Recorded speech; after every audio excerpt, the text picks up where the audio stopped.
College football addiction. Back with another update on this ACC potential drama that we may have brewing. We talked about this last week. We presented a video idea and several of you said you liked it, to keep doing it. But you had questions, you had things you wanted me to address, and I'm going to do that. But I'll tell you, first of all, do me a favor. If you have questions, if I screw up on something, last week I misspoke and said that Clemson didn't play VT. I was wrong.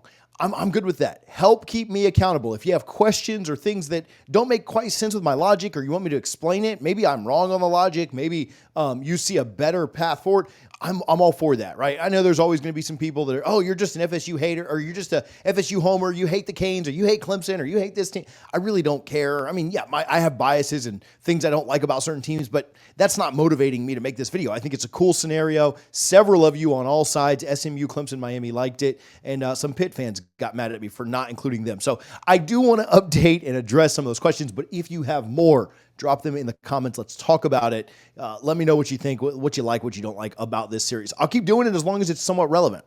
The question that we probably got asked the most was about Clemson and SMU having losses. The next question that we had the most was about Pittsburgh and why we didn't use them in this three-team scenario. I'll answer both of those in just a moment. But first, we do have some updates on what happened last week. Good news for Canes fans if you watched and you tuned in. I told you last week that it was going to change. Things were going to alter at times. If the season ended last week, Miami's opponents, minus Florida State and Clemson, had the worst percentage record, right? We talked about the tiebreaker, what you need to do.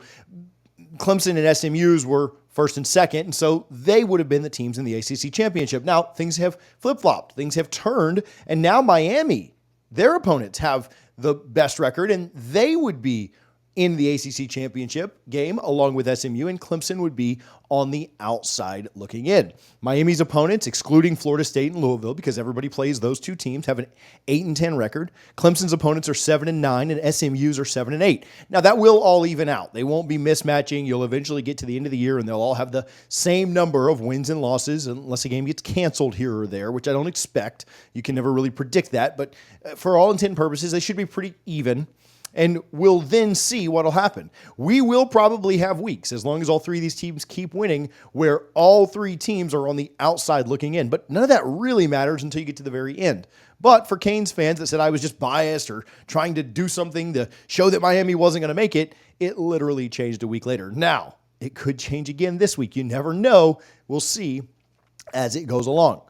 A lot of season left. As a quick refresher, if you didn't watch that first video, we will certainly link it at the end, but we were discussing what would happen if three teams were tied with undefeated records in the ACC. Only two teams can go to Charlotte for the championship game, but the tiebreaker that would matter would be the strength of record of the three teams tied.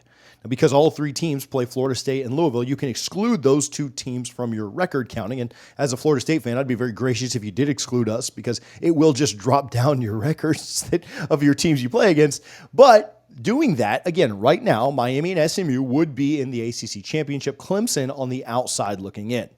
Now, I'll share that updated cheering guide for this week that I sent you guys last week, but we did have a lot of questions about losses by SMU and Clemson, and then also Pitt, why they were or weren't included. Now, first of all, those losses by Clemson and SMU, they were non-conference losses. At the end of the day, the ACC does not care about those out-of-conference losses for determining a conference champion. People said that they thought that that was stupid, but I don't really think that Clemson should be penalized for playing a good UGA team, or that SMU should be penalized for playing a good BYU team. Now, I understand it if you do think it's frustrating that your team maybe goes 12-0 and gets left out of a conference championship, because that's how pro sports work, right? Your pro sports are going to be determined on your overall record, not just your divisional record. But that's just not how college sports have ever worked. If you're looking at who's going to determine an ACC champion in basketball, it all comes down to ACC records. It has nothing to do with what you did in out-of-conference play. And so I understand it. If you're frustrated by that, mostly Canes fans, because they're the only ones without a loss. But that's just not how college sports have ever worked. If you're determining a champion in a conference, it has to do with what happens inside of that conference. And every other conference does the same thing. The SEC, the Big 12, the Big 10, the Pac-12, when it existed, they all kind of use that same model. So I understand that Clemson and SMU do have losses. They're not conference losses, so they don't matter for this video specifically. They will matter for the playoff and other things later.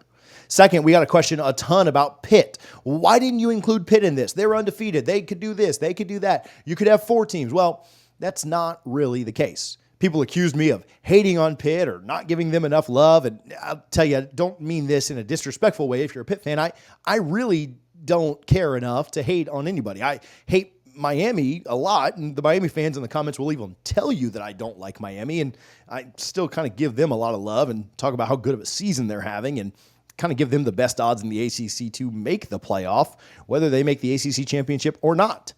So, I don't hate Pitt. I'm pretty indifferent on Pitt overall, and don't take that as disrespect. I just live in Tampa, Florida, and I don't really care, So why didn't we use Pitt last week? Well, Pitt coming into last week had the 5th best odds to win the ACC. They weren't even in the top 4, though they were the 4th undefeated team in the conference. Also, the scenario just doesn't quite work out with Pitt. Now, they play 2 teams on this ACC schedule, on this list of SMU, Clemson, and Miami. They play Clemson and SMU. And if Pitt was to beat one of them and lose to the other, we'd be left with 2 undefeated teams, Miami and then whoever Pitt lost to. If Pitt was to beat both of them, then we'd have 2 undefeated teams. That'd be Miami and Pitt, and both of those teams would go to Charlotte. Now, for that reason, it was impossible to have a 4-way tie at the top, and if Pitt was to win either game, it was still impossible to have a 3-way tie at the top. So Pitt just didn't work for this specific scenario.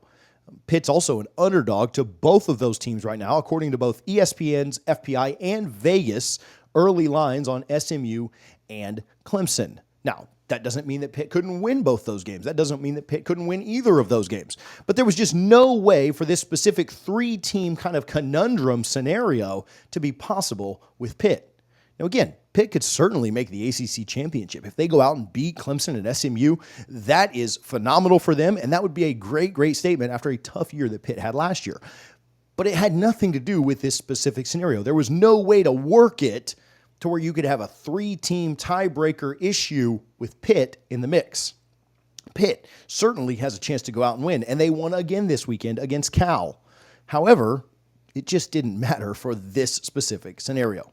Okay, Clemson, Miami, and SMU fans. Let's break down who you should root for based on who your team is and what's going down this weekend. So in the BC versus Virginia Tech game, Miami and Clemson, you guys pointed out that I messed this up last week, play Virginia Tech, so they should certainly want VT to win. That helps their overall record. Now, on the other side, SMU plays BC, so that one's pretty cut and dry. They should want BC to win because that helps them.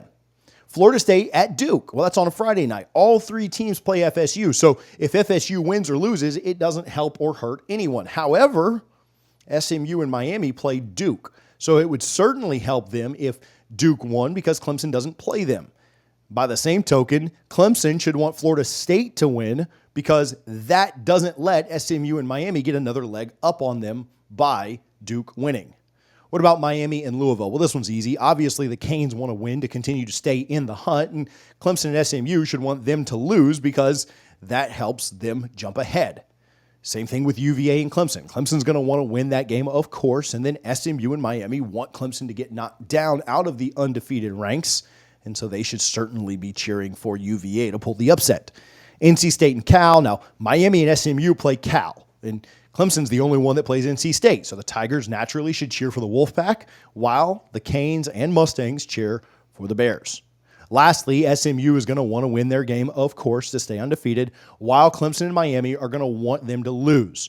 You can screenshot this graphic. I have no problem with you guys using it. It is a very helpful and useful tool on Saturdays because there's a lot of games, and it easily tells you who you should be cheering for if you want your team to have the best chance of making the ACC championship. So what about this? We got to ask this question. Could all 3 teams make the ACC championship? I think it'd be pretty tough, right? I have a hard time thinking that enough chaos won't happen that, man, maybe just one team makes it. But I do think there's a decent shot with how much carnage and chaos there is going on in the SEC right now. Bama losing to Vandy, almost losing to South Carolina. There's going to be a lot of teams that beat each other up. I think in the Big Ten, you're going to have teams beat each other up outside of Ohio State and Oregon. I think there's a good shot that you could get 2 in, but could you possibly get 3? Now, there's only one specific scenario that I could see where you would get 3 teams into the playoff, not into the ACC championship, obviously. This is, could you get 3 teams into the playoff? The only scenario I could see where that would work is if Miami goes 12-1 and then loses the ACC championship to SMU. I think Miami's brand and having Cam Ward, a Heisman candidate, and Miami's really just overall performance on the season, being 12-1, I still think they would get in the playoff at that point. Now, SMU would get in because they went 12-1 and won the ACC championship. They're the team that I worry the most about from a brand perspective. I can't see SMU either missing or losing the ACC championship and getting in. So SMU needs to win the thing to get in my opinion. I can't see a situation where they get in without winning it. And then Clemson, I think, has, a big enough brand, a good enough brand to where if they won 11 straight games after losing to Georgia and they missed the ACC championship game, those 11 wins would carry them through to probably make the playoff. There's going to be a lot of 9-3 teams, I think, this year in the playoff, and I think Clemson going 11-1 would give them an argument to go. Clemson might be favored in an ACC championship game, but if they don't make it to Charlotte based purely on the fact that their opponents had a worse record than Miami's or SMU's opponents, I think the committee would put them in. Now, do I think this happens? No, I don't. I think Miami or Clemson or SMU or maybe all 3 end up dropping a game before this is all said and done, and we probably don't have this wild, crazy scenario. But as for right now, it is college football and crazy stuff happens. We've already seen that this season, and I think it's a fun scenario to see and have possibly play out. Every week that goes along that Miami, Clemson, and SMU win another game, the chances of this increase exponentially. There are only about 6 games left for the rest of college football. And so if we get 3 or 4 more weeks down the road and we're still in this situation, we're still doing this series, our chances are getting pretty sky high for this to come into play. There's a lot of football left, though. It's not anywhere close to done, but it is interesting to kind of see it all play out. What do I think happens? At the end of the day, I still think it's Miami and Clemson that are probably the top 2 teams. I think SMU probably picks up a loss somewhere, maybe to Pitt. I'm not an SMU hater. I'm not a Pitt hater. I don't care.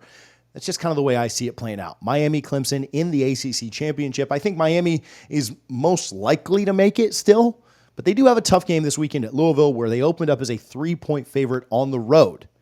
Let's see who can win this weekend. If all 3 can maintain their undefeated status, if so, we'll do this video again next week, and we will look for more questions, more comments, more haters, whatever you want to call it, that enjoy this content. Hey, I appreciate you guys a ton. Let me know your thoughts, your questions, your comments, your complaints down in the comments below, and I'm happy to answer as many as I can.